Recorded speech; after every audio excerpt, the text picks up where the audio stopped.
1964 penny, the last Australian penny. 1964 would see the release of the last Australian penny. The penny's days were numbered, but it did not leave without a fight.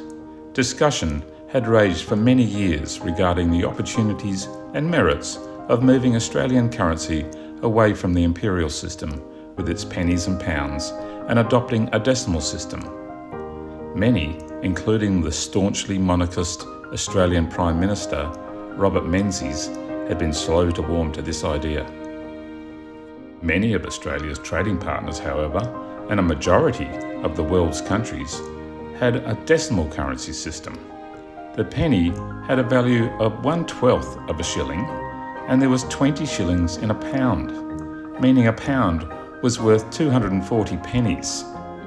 The arithmetic for making financial transactions was difficult compared to the decimal system, with its 100 cents per dollar. In the end, practical considerations won out.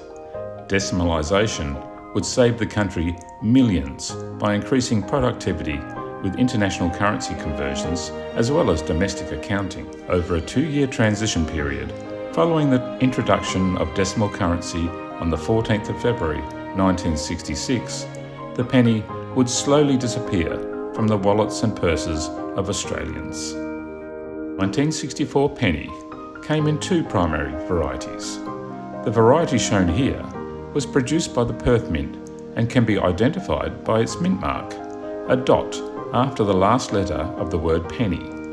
The Melbourne Mint produced approximately 10 million coins, and these coins do not have a mint mark. Most of the 54,590,000 1964 pennies taken out of circulation by the banks were melted down and the metal reused for other purposes. Regardless, many Australians kept hold of their old pennies as keepsakes. Thankfully, this means there is still enough pennies out there in the hands of collectors to place the 1964 penny among a number of dates that are still easily accessible to most collectors. In late 2024, an average Australian 1964 penny was still selling for just a few dollars. AllCoinValues.com give a value of $9 plus for an uncirculated specimen.